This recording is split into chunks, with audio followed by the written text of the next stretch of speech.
Bueno, tuve el placer de conocer recién a Marisol cuando ella lanzó uno de sus libros aquí en la universidad. Creo que esto debe tener un mes, mes y medio, ¿no?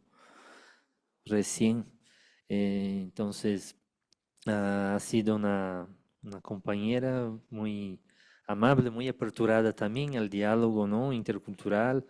Ella es formada en Historia del Arte en la Universidad de Habana y en Cuba, ¿no? Tiene maestría en antropología social, ha estudiado en México, ¿no? Maestría, doctorado, ¿no?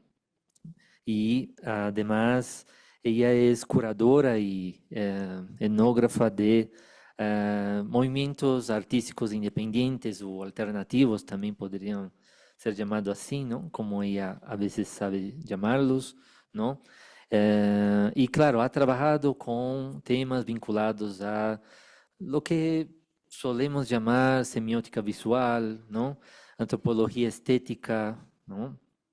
Y también de colonialidad, ¿no? Crítica intercultural, ¿no? Crítica cultural. Ha publicado textos muy interesantes, incluso yo conversaba con Lua y ella ya conocía sus textos también, ¿no? Entonces ahí que estamos, ¿no? Ya estamos conectados sin saber, ¿no? Entonces, bienvenida, muchas gracias y estaré ahí con Adrián para que pasemos las diapositivas. No sé si prefieres con el control o también puedes avisarnos y nosotros pasamos. Sí, bienvenida y gracias por todo. Muchísimas gracias, querido Antonio, queridos compañeros de la vida, del esfuerzo, de la siembra, como diría aquí el Machi, ¿no? Me siento es eso, una sembradora de ideas colectivas, de visibilización, de prácticas que son tan ancestrales, ¿no? Como el tejer, el bordar, el generar el arte popular que ha sido de toda la vida parte de nuestras culturas y por ahí viene justamente mi gusanito de ideas que he tenido la suerte de tener el apoyo del grupo Piel Canela, al cual invito que me acompañen en esta parte de la mesa, porque para mí es bien importante que ellas estén también conmigo en este espacio que pues sí, como bien decía el Machi, a veces se vuelve más académico, institucional, entonces el lugar, ustedes saben, el lugar, el situado desde el cual trabajamos importa, así que gracias por acompañarme, compañeras. Les presento, aquí tenemos a Jenny Delgado, Susi Pérez y Jovita Lara. Ellas son el grupo Piel Canela, con el cual trabajamos este proyecto. Este proyecto tiene pues varias aristas. Voy a tratar de comentar algunas ahorita y esta charla va a tener una segunda parte que es la activación del taller, del altar, perdón, en el cual vamos a pedir también la incorporación de ustedes y sus ofrendas, a las cuales agradecemos mucho este detalle que han tenido. Entonces, bueno, inicio conversándoles, como ya habíamos ayer avanzado, ¿no? Con cómo surgió el grupo, pero ahora yo voy a tratarles un poquito de exponer la reflexión teórico-práctica, ¿no? O lo que yo le llamo este trabajo de puntografía, ¿no? En el sentido de todo lo que implica el cosido, ¿no? El coser, el bordar, ¿no? Que tenemos en cuenta la mano de cada una de estas mujeres que están bordando, el cuerpo, su cuerpo, ¿no? Que entra en juego, en contacto con las muñecas. Una de nuestras políticas, por ejemplo, es que cuando se vende alguna muñeca, le tomamos fotos, yo después les mando fotos a las compañeras para saber dónde se quedó, con quién se quedó. Y ellas igual, cuando terminan sus muñequitas, como sabe decir Jovita, y ya le preguntarán a ella misma, no, es mi muñequita, es como un parto, ¿no? Lo manejamos desde una propuesta de insurgencia de la ternura, recuperando también esta categoría tan bonita del Pato Guerrero, ¿no? De esta universidad mismo, que genera toda esta posibilidad de trabajo desde lo cotidiano, desde lo sutil, desde lo íntimo. Bueno, entonces tenemos como un antecedente justamente la propuesta de Helena Martins en Brasil, y eso es lo que hace posible de nuestra presentación en este contexto de encuentro, porque comencé yo a escuchar este trabajo de Helena en donde ella se basa en un imaginario. Tuve la suerte de conversar con ella y ella, vamos a verle más adelante en las diapositivas y sí, por favor, vamos a... Ya, entonces, la lana, el hilo, ¿no? Ha sido siempre, desde muchos años, ¿no? Un material energético de la producción textil de nuestras culturas ancestrales, ¿no? Incluso actualmente en Bolivia, la lana es una manera de curar de acuerdo al color, si es lana de borrego, si es lana de llama, si es lana de alpaca, ¿no? Y los yatiris en Bolivia, en el Alto, ¿no es cierto? Le dicen a uno, tiene que ponerse tal tipo de color de lana en la zona del hígado y demás, y que con eso le calienta, ¿no? Esta idea de calentar, de sanar a través de esta dimensión matérica, ¿no? Que trasciende lo objetual. Entonces, todos estos elementos entran en conexión con este tipo de trabajo y vamos a seguir. La segunda diapositiva, por favor. Ya. También existe un trabajo ritual de orden funerario, ¿no? En esta cimarronía, como le llamamos nosotros también a esta producción, y es que la estética es quizás una de las más creativos registros. Me voy a levantar porque no lo veo muy bien.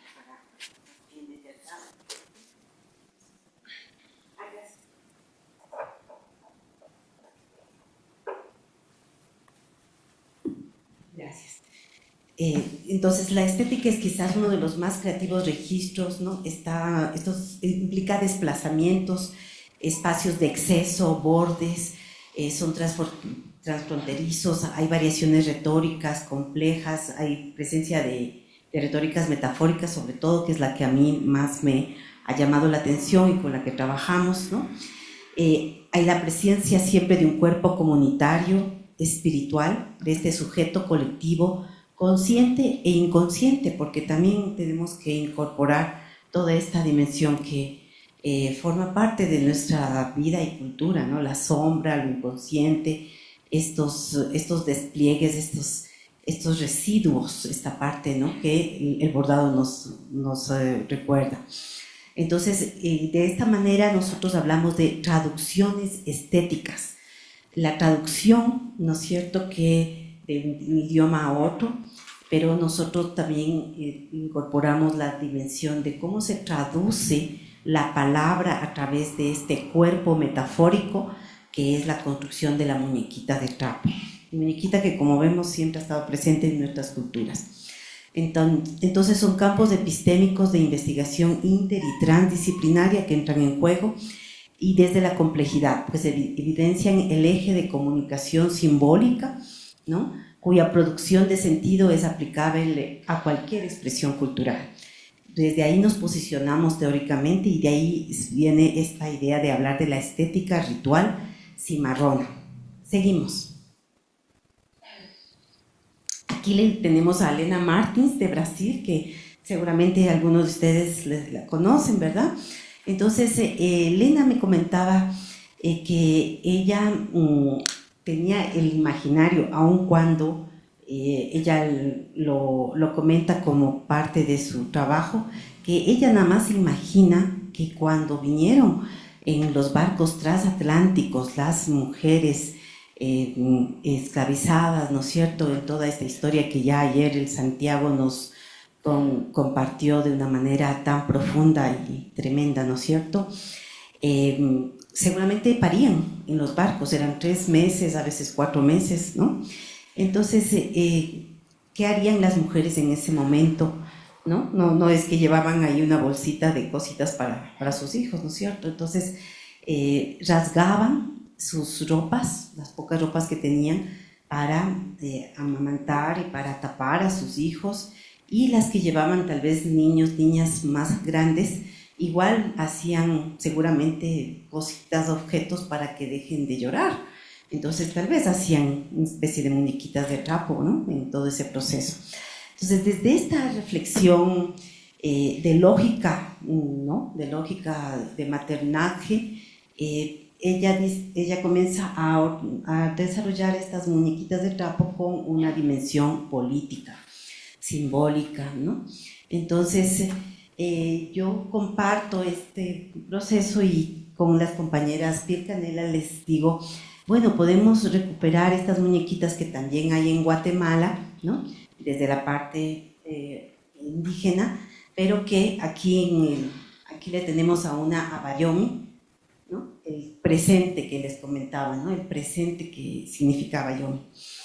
Y comenzaron a salir estas pequeñas muñequitas. Esta fue la primera muñeca que hicieron las compañeras, así de pequeñita, como ven, y después fueron creciendo y ya las tenemos aquí ya en el formato que las compañeras se sienten cómodas en la elaboración de estas historias.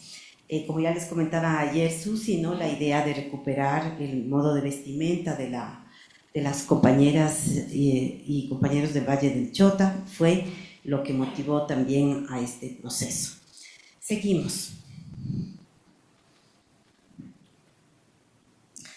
Entonces, se han hecho una serie de talleres, de los cuales van ustedes a ver en el documental que se va a presentar en la tarde.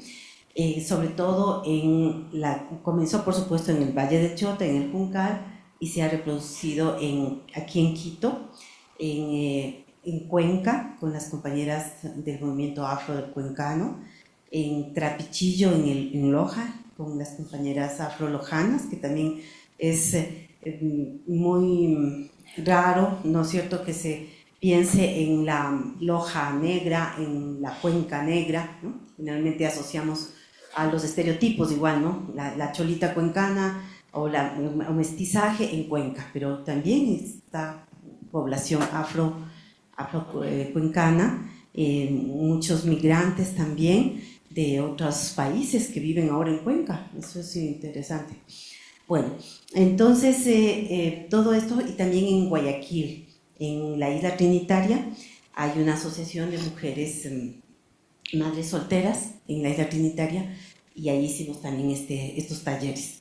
Como ven, las compañeras de arriba están compartiendo las técnicas de cómo se va elaborando, vamos generando, siempre las políticas basan de que el cuerpo tiene que ser nunca de color totalmente blanco, aunque aquí trajimos una versión también para la diversidad, ¿no? Y entonces la hacemos de diferentes tonos de piel negra. Vamos después elaborando, todo esto los pueden más especificar las compañeras Piel Canela. Pero bueno, aquí vamos con unos ejemplos de cómo ellas trabajan en estos talleres. Se ha hecho exposiciones y vamos ahorita a ver algunas imágenes de esas. La que sigue.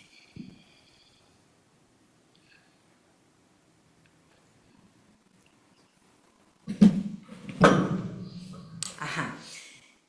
Aquí, por ejemplo, tenemos una exposición que hicimos en el Museo Chahuachimbana, en Cuenca, ¿no?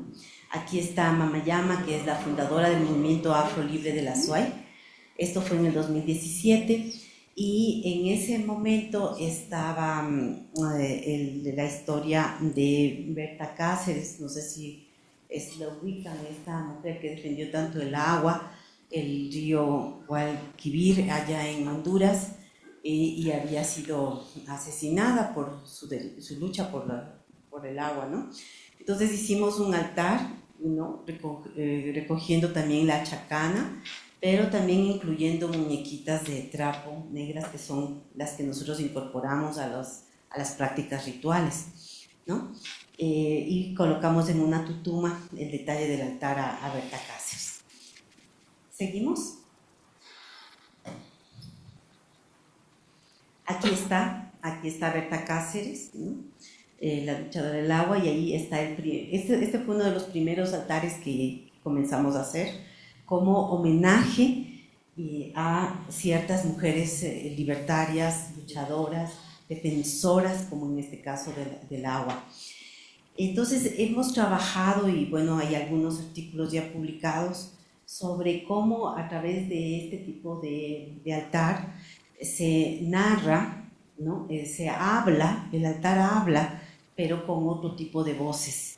Y en estas voces están los elementos de la naturaleza, están las muñequitas como traductoras, de alguna manera ventriculares, de este tipo de habla, ¿no? Entonces es un modo alternativo de comunicación, es una lengua diferente, es un lenguaje simbólico, pero que interpela, ¿no? Desde el asombro, desde lo simbólico, desde la sensibilidad, ¿no? a reflexionar sobre ejercicios de violencia tan fuertes como los que implican estas historias de vida de mujeres luchadoras. Seguimos. Aquí está otro de los altares que colocamos en esa ocasión. Este es en honor a las deidades yorubás, ¿no? Que me imagino en Bahía debe ser una cosa increíble, ¿no? Pero nosotros humildemente colocamos altar a cada una de las deidades, ¿no? El Eguá, Shango, Obatalá, en fin, a cada una de las deidades. Y es importante también mencionar que para nuestro colectivo son formas también de aprendizaje, son unas pedagogías de lo cotidiano desde el taller, ¿no? Hablamos de las deidades, leemos pataquíes o historias, ¿no es cierto?, que han venido de estas dioses, diosas, ¿no? Y conversamos de, por ejemplo, cómo Yemanyá, cómo desde el azul podemos empoderarnos las mujeres de nuestra fuerza, de nuestra energía, que se basa en el agua, que se basa en la maternidad, y se generan debates mientras que las mujeres van bordando, tejiendo, cortando. Entonces, al principio, obviamente, como no se conocen, es más silencio, pero después son 3 días que duran los talleres. El tercer día es increíble, todas conversan, se comparten recetas, historias, teléfonos, se mandan y vienen muñecas, ¿no es cierto? Van al baile del Chota, se mandan frutas, hay todo un vínculo que eso para mí es sumamente significativo, de que no se termine el taller después de los 3 días que ya cada quien tiene su muñeca, sino que ahí inicia realmente esta conversación, esta conversa, este intercambio, este trueque de prácticas de maternaje, ¿no? Maternaje sororo le llamo, ¿no? Porque también maternamos no solo a los hijos que parimos o a los libros, como también a veces, ¿no es cierto?, lo hacemos, sino también nos maternamos desde la sororidad, de saber cómo estás, cómo está la otra compañera, en fin, todas estas prácticas. Ahí ponemos también poesías, por supuesto, como ahí están. Ajá. Esta fue una experiencia que tuve cuando estuve en Berkeley haciendo esta investigación, y había sucedido, como ven, utilizamos siempre las coyunturas que van pasando. Entonces se supo del asesinato a Marielle Franco, ¿no? Marielle Franco, que fue esta luchadora de las favelas brasileñas de Río de Janeiro, quien es asesinada pues cruelmente, ¿no?, de una manera terrible, y se estaba escuchando en la universidad los estudiantes, sobre todo brasileños, hablando de esto. Entonces nos reunimos con los compas y se hizo este altar en la entrada, en la entrada principal de la Universidad de Berkeley, con algunos de los elementos. Ahí representamos a la hija de Mariel, y algunos aspectos que vamos encontrando en la biografía. Como ven, es una ritualización contemporánea, no la manejamos como un ritual ancestral de estilo así más específico. No sé si me escuchan. Sí. Entonces, depende cómo se dé el performance. O sea, no es que tenemos un guión específico por cumplir, sino depende de lo que la gente quiera, obsequie, se escriben cartas. Aquí hubo bastante escritura de la gente con respecto a lo que sentía frente a lo que había pasado, y después hizo una hoguera en la universidad y se prendió fuego, ¿no? Frente a todo esto que había pasado. Entonces son cosas que vienen a tener esta paradoja, y esto es lo interesante a nivel de reflexión, ¿no? Por un lado, la muñeca de trapo, pues podríamos manejar, ay, pues es un juego, ¿no? Pero puede llegar a ser tan serio como de esta manera hablar de historias que de otra manera pues entran dentro de estructuras más hegemónicas. Seguimos. Otro de los homenajes que se hizo también en Berkeley fue a la historia de Sarah Bartman, esta primera mujer Khoikhoi que llega a Francia, ¿no es cierto?, en este ejercicio de poder científico, ¿no?, que hacen, que a ella le compran, ¿no?, le ponen a trabajar en esta idea de los gabinetes de ciencia, ¿no?, viendo su cuerpo diferente, alternativo, ¿no? Y eso fue una violencia sumamente tremenda porque, de nuevo, ¿no?, la institución, ciencia, violentando a una mujer como esta, ¿no? Entonces, ahí representamos algunos elementos. Se hizo el 3 de noviembre en Berkeley, Departamento de Estudios Afroamericanos. Seguimos, no sé si hay algún otro altar, porque yo quisiera ahorita ya entrar a conversación. Sí, seguimos. No, a ver. Si ustedes van, y esperemos que en algún rato puedan hacerlo, al Juncal, en la iglesia de ahí tenemos una imagen de la Virgen Negra del Juncal, y aquí la vamos a homenajear, y colocamos en imágenes a Natán, Jonatás, todas estas mujeres esclavizadas que también formaron parte de la lucha por la independencia del Ecuador. Inclusive hay registros, ¿no?, cartas en donde se evidencia que gracias a que habían escuchado en una casa, en la Casa Bolívar, que le iban a hacer una emboscada a Simón Bolívar, y ella le cuenta a su amita, como le decía, ¿no?, en esa época, y ella va a la sala donde estaba Bolívar conversando con su tropa, y le da un beso que él no se esperaba.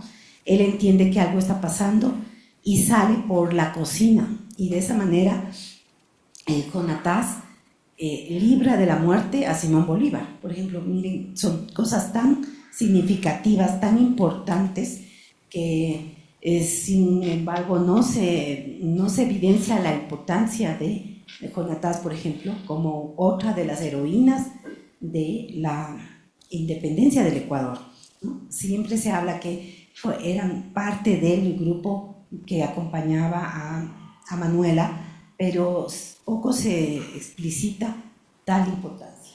Seguimos. Entonces, aquí nada más les voy a hablar un poquito de lo que decía Antonio con respecto a mi lectura semiótica.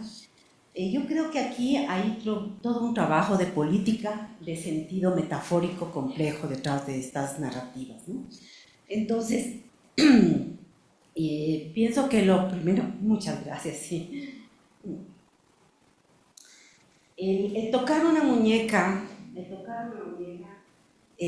tiene, a mi modo de ver, también una dimensión erótica, ¿no? El erotismo, como sabemos, y más desde Audre Lorde, ¿no es cierto?, es una política y trasciende, obviamente, la sexualidad, así que el contacto, el tocar, el producir, el sentir una muñeca, un cuerpo metafórico como esto, nos interpela a la dimensión erótica metafórica, ¿no? Entonces, hay una llegada abductiva, es decir, intuitiva, otra lógica que no pasa por la razón, pasa por el sentir, el tocar. Entonces, ahí estamos accediendo a una dimensión icónica, el icono, pero desde este tipo de discurso, interdiscurso.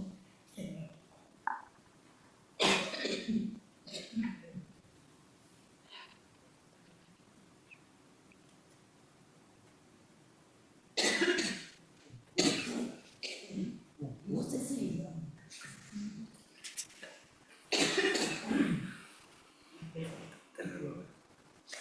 pueden alguien ayudarme a leer. Configuración metafórica desde la duda. Enunciación simbólica interdiscursiva semiótica, cultural, subjetiva, política crítica, procesos de argumentación simbólica comunitaria, argumentos desde todas las lógicas, memorias simbólicas, metafóricas. Sí, esta era la primera parte que estábamos viendo, la primeridad, es decir, el erotismo metafórico, ¿no es cierto? Entonces, esta parte, la primera. Erotismo metafóricos. Configuración metafórica esta palabra no conozco. Enunciación icónica, interdiscursiva, intersemiótica, intercultural y subjetiva desde el semipensar. Procesos, sí, sentipensar. Procesos de iconización complejos, argumentación del corazonar intuitivo, memoria icónica, emotivo, afectivo. Gracias. Entonces, esta es el primer acercamiento que tenemos frente a la muñeca, ¿no? Que pasa por un sentir, un corazonar de la expresión. La segundidad, ¿alguien más? Machi, ayúdeme, Machi. Yo puedo leerlos. Gracias. Sí, estética metafórica. Configuración metafórica corporal performativa. Enunciación inicial, interdiscursiva, intersemiótica, intercultural, cultural, intersubjetiva, desde el funcionamiento. Procesos de indexación completa. Argumentación visceral, memoria cultural visceral. Gracias, muy gentil. Entonces, aquí estamos en la parte de la producción de la muñeca de trapo. Estamos entonces en la función que vamos encontrando si queremos hacerla representando a una mujer específica, si queremos representar la vestimenta, si queremos, se ha representado también a mujeres específicas de la historia de la política. Por ejemplo, hicieron las compañeras a Michelle Obama, en fin. Entonces hay ya toda esta expresión ya de concreción de este. Y el tercero, la ética metafórica, por favor.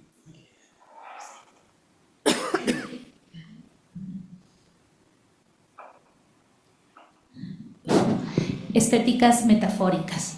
Configuración metafórica corporal performativa. Enunciación inicial, interdiscursiva, intersemiótica, intercultural, intersubjetiva, desde el funcionamiento. Procesos de indexicalización compleja, argumentación visceral-quisceral, memoria corporal indicial. Sí, ya se había mencionado la quisceralidad. Digamos, son propuestas desde la semiótica contemporánea de lo espiritual. Lo espiritual pasa por lo energético. Entonces son discursos, narrativas que parten de ahí. Ahora sí, éticas metafóricas. Éticas metafóricas. Figuración metafórica de veladura, enunciación simbólica, interdiscursiva, intersemiótica, intercultural, intersubjetiva, política crítica, procesos de argumentación simbólica comunitaria, argumentos desde todas las lógicas, memoria simbólica metafórica. Entonces aquí estamos llegando a entender la ética que implica la concienciación, el empoderamiento de cada una de las mujeres que va traduciendo a través de este objeto simbólico lo que quiere decir. Pero siempre es comunitario, es colectivo la voz que aparece. Entonces la memoria simbólica siempre es colectiva, siempre está presente el otro, siempre está presente la abuela, la madre, la hija, la comunidad. Bueno, yo lo voy a dejar ahorita aquí para ver si ya podemos ir al altar para hacer la activación. Ali Chichi, buenas tardes, Huarmicunas. Mi pregunta es especialmente para todas las mujeres que diseñan las muñecas, o sea, ¿de dónde adquirieron esa memoria? Si estaba atrás o cómo llegaron a encontrar esas habilidades prácticamente. Porque yo, por ejemplo, cuando hicimos el trabajo del inventario de patrimonio natural y cultural aquí por la universidad, nos encontramos justo en la parte de mascarilla, a lo que hacen las máscaras. Entonces, investigando y justo para la ficha de patrimonio, es como algo anecdótico de que ellos igual empezaron a hacer figuras basadas en los cuadros de Picasso. Y nosotros era, ¿cómo así? Pues ustedes, ¿de dónde se inspiraron? Entonces el rato de hacer la pregunta era que respondieron que nosotros por ahí llegamos a leer en tal periódico a un tal Picasso. Entonces desde ahí ya empezaron a hacer los otros parecidos a los cuadros de Picasso y es muy enriquecedor toda esa zona. Muchas gracias. Ashe. Gracias. Sí, bueno, digamos, esto estaría ubicado dentro de lo que Darcy Ribeiro hablaba del pueblo nuevo, ¿no? Aquí se está creando una etnoestética nueva a partir de una historia africana, una historia caribeña que vive, ¿no? Una cultura viva.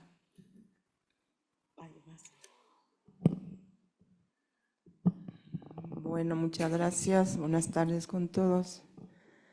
A ver, contestando a la pregunta, creo que debo de iniciar que tenemos que tener presente de que estamos en una área o en una comunidad afrochoteña, la base principal. Bueno, nuestra actividad comenzó, como habíamos dicho el día de ayer, con una ecuatoriana suiza que realiza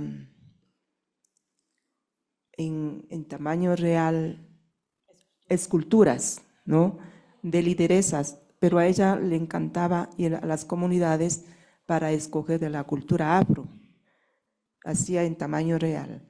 Y nosotros por ahí, no sé por qué, estuvimos en el Centro Cultural del Juncal, ella nos miró y se acercó y nos dijo que quisieran trabajar conmigo, sin saber qué, nosotros simplemente contestamos sí. Entonces dijo, si quieren, acérquense mañana, les espero. Fuimos, estuvimos puntualitas. Entonces ella nos dijo, nos mostró unas muñequitas de 10 centímetros, pero a mí, por ejemplo, me recuerdo que me tocó una de Guatemala y de diferentes culturas fue a cada una. Y dijo, pero yo quiero que me trabajen muñequitas de la cultura de aquí, o sea, muñecas negras. No, nunca habíamos hecho eso y no sabíamos ni cómo comenzar. Ella simplemente nos entregó la muñequita y nos dijo, ustedes verán cómo la hacen. Entonces, ahí empezó nuestra inquietud, nuestra creatividad, y la realizamos la muñeca negra. En un principio fue con el alambre negro de luz que fue desechado, ya, con el alambre de luz negro que simulaba los bracitos, a las piernas, y la cara lógicamente le hacíamos con una telita negra. Ya, a medida que fue pasando el tiempo, nosotros fuimos aumentándole en su medida, fueron de 12 centímetros, de 25, de 30 y hasta que nos quedamos en este tamaño que son de los 40 centímetros. Y lógicamente nosotros como, bueno, yo hablo por mí, no soy una mestiza de raza, de sangre, pero como toda mi vida he vivido en el Juncal, yo de corazón sí me considero una afrochoteña. Entonces, como les digo, he vivido toda mi vida y yo he ido viendo cómo es la cultura de ahí. Y como la muñeca va dirigida precisamente a su vestimenta, entonces lógicamente nosotros hemos visto cómo vestía la mujer antes, que en la actualidad ya no utiliza esta vestimenta, que es la vestimenta ancestral de la mujer afrochoteña. Y pues, como decimos, con el tiempo que va avanzando, la cultura de alguna forma se va quedando, y está ahora lo que sabemos, lo moderno, lo que ha influenciado de la capital, de la ciudad, del extranjero. Pero nosotras, por lo menos a través de las muñequitas, hemos querido mantener esta cultura de la vestimenta de la mujer afrochoteña para que miren los hijos, los niños, los jóvenes, cómo se vestían sus mamás, sus abuelitas. Ese es uno de los objetivos por lo cual nosotras las 3 mujeres elaboramos estas muñecas. Pero también va muy a fondo lo que viene explicando Marisol. Tendríamos muchos objetivos por los cuales elaboramos las muñequitas, pero debido al tiempo y porque las compañeras también tienen que decir lo suyo, yo hasta ahí me quedo. Gracias.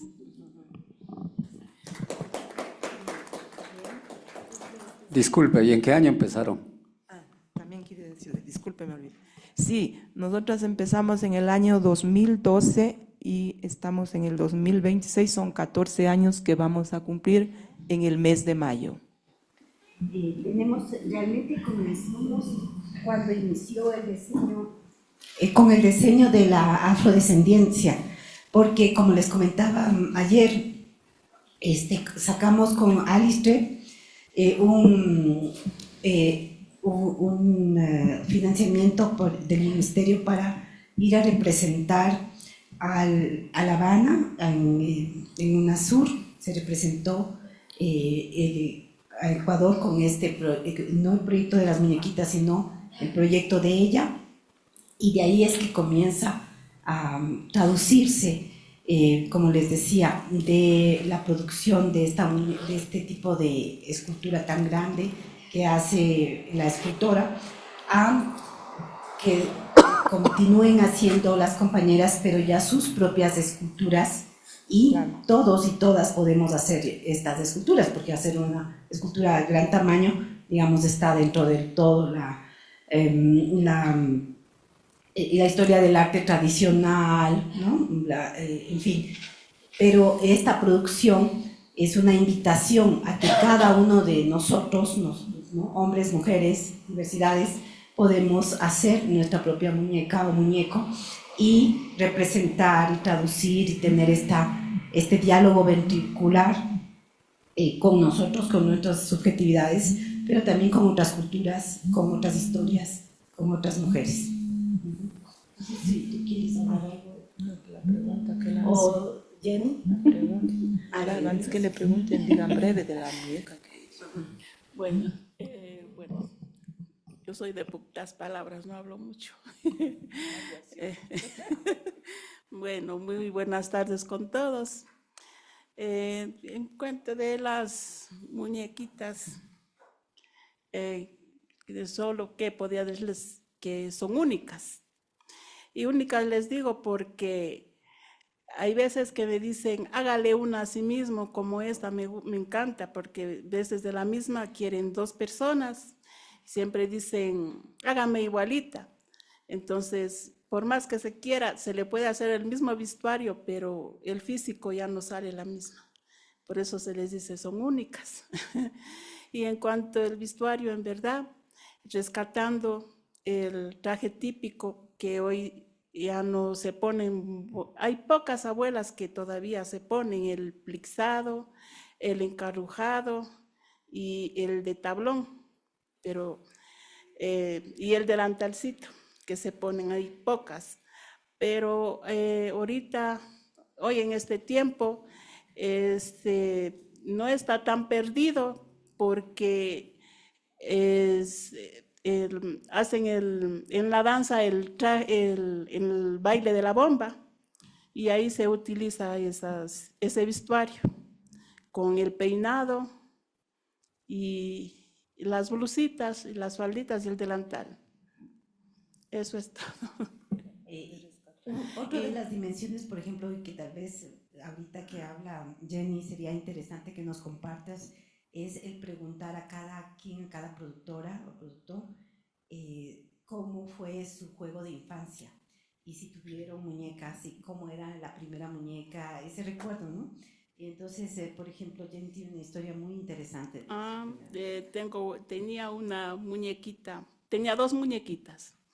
A una me trajeron de Colombia, era, claro, muñeca que tenía un pito, algo, y algo decía, como antes, que les ponían algo atrás y eso hablaba. Esa muñeca no me gustaba. Decían que es linda todo, pero no, o sea, no sé, no me gustaba, sería el color o qué será. Pero total que mi abuela me hizo hacer en Otavalo con la tela del anaco, de allá, que es lo que se ponen los anacos, me hizo hacer una muñequita negra. Y yo con esa muñeca yo dormía, jugaba y todo. Y salió embarazada una prima. Entonces yo jugaba a la mamá y todo, ¿no? Y mi papá ya vio que la prima salió embarazada y yo jugaba que era mamá de la muñequita. Mi papá me quitó. Me dijo que no, que estoy jugando a la mamá, y entonces él me quitó la muñeca y dijo que le iba a botar. Pero mi abuela le ha quitado la muñeca y le ha guardado. Y cuando mi abuela falleció, entonces, como siempre, se va a buscar a ver qué ha dejado. Y una tía dice, ve tu muñeca. Yo ya tenía 18 años y le recuperé mi muñeca. Le tenía mi muñeca. Eso es. Entonces, ya cuando ya comencé, ya hubo esto de que comenzamos a hacer las muñecas, siempre me recuerdan, cuando hago muñequitas, me recuerdan a mis abuelas, porque las dos se ponían esas. Hasta que mi abuela, cuando se peinaba con peine del cacho, habían unos peines que hacían con lo de los cachos, se peinaba entonces le salía el cabello. Entonces yo siempre le recogí el cabello de mi abuela, porque siempre hay la costumbre de que sale el cabello y hacían cordones con el cabello, hacían cordones. Y yo imitándole lo que hacía ella, ¿no? Los cordones que no me salían tan bien, pero yo tenía el pelo guardado de mi abuela, y cuando ya tuvo más o menos uso de razón, hice los cordones que sí me salieron bien. Y la tercera muñeca que yo ya hice, le hice con el pelo de mi abuelita. Y siempre me recuerda. Eso es. Gracias. Está en Bélgica, le llevó una prima. Dice que es la confidente, que con ella habla todo. Sí, gracias. Gracias, Jenny, querida. Sí, justamente también otra de las líneas de trabajo que tenemos en este proyecto es trabajar con adolescentes empoderándoles de que ellas tienen el derecho a decidir cuándo quieren ser madres y por tanto que conozcan las diferentes opciones, métodos para que ellas puedan hacerlo, porque hay un alto porcentaje de mujeres afrodescendientes que tienen su primer hijo realmente a los 14, 15 años y son las madres de ellas las que son mamás de sus hijos y ellas vuelven a hacer eso cuando realmente son abuelas. Entonces, esta es una realidad que existe y que no es solamente de que en los centros de salud pues les den los condones o les hablen de eso, ¿no? Sino que haya una concienciación de su cuerpo, de su derecho a decidir, ¿no? de sus valores, ¿no? Del tema de la autovaloración. Por eso hablamos de este autoempoderamiento. Y por eso el proyecto se llama Esculturas Etnográficas Alternativas Narrativas de Voz, porque tienen muchas voces hablando.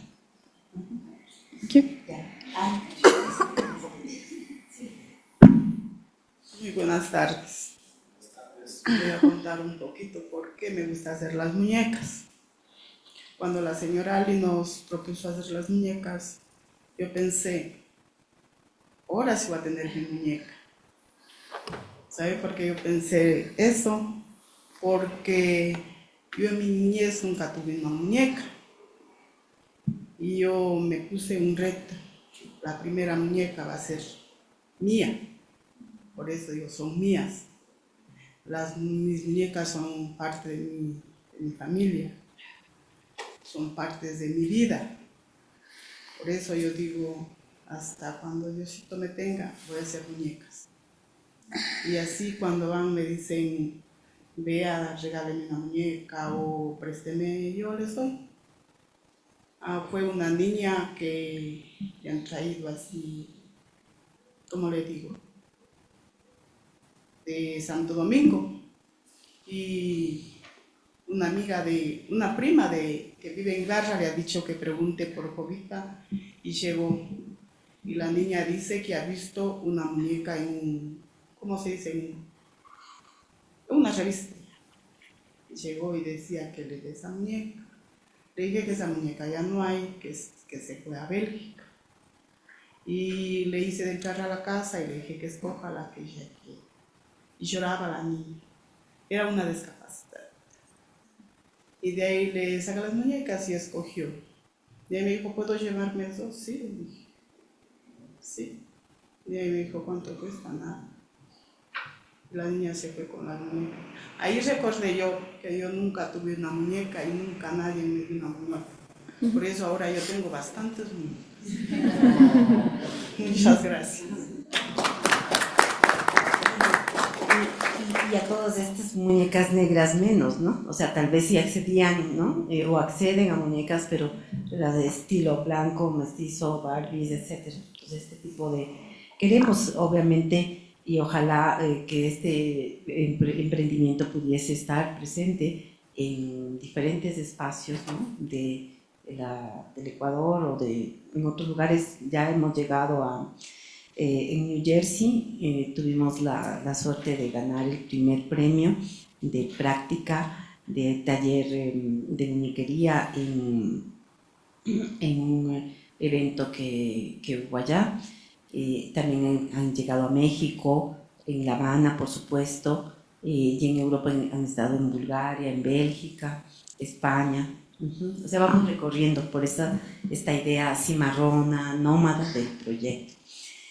Bueno, entonces yo creo que con todo este contexto vamos a hacer la activación de este altar que hemos hecho con mucho cariño las compañeras y yo, y que ustedes también, al traer su ofrenda para el altar, les agradecemos muchísimo para poder generar esta colectividad de deseos de inclusión, de diversidad, de interculturalidad crítica, desde otras lógicas, otras expresiones como estas, ¿no? Que hablamos desde lenguajes alternativos, inclusivos y políticas de equidad. Gracias, Marisol. Bueno, un aplauso, ¿no? Para el grupo, ¿no? Entonces, en este momento vamos a pasar la palabra a Carol también, quiere hacer su comentario, pero será esta activación del altar, entonces invitamos también, podemos invitar a todos que traigan sus aportes, ¿no? Al altar, ¿no? Entonces sí, Carol tiene un comentario. Sí, bueno, más que un comentario, es agradecer, ¿no? También la posibilidad de ver en este espacio, en esta casa de estudios, este proyecto que hace casi 10 años, una década, lo pude conocer. Marisol, felicitar también a Piel Canela, a Jovita, a Jenny, ¿no? A ti, a todos ustedes que han representado de alguna forma tan íntima esta necesidad de poner en valor estas voces invisibilizadas. Creo que es una forma de sanar. Creo que el arte tiene esa potencia también, esta posibilidad de curar, es un lenguaje como exponías hace un momento, así que únicamente celebrar, ¿no? Este proyecto vivo que en algún momento era semilla y que veo que ha florecido.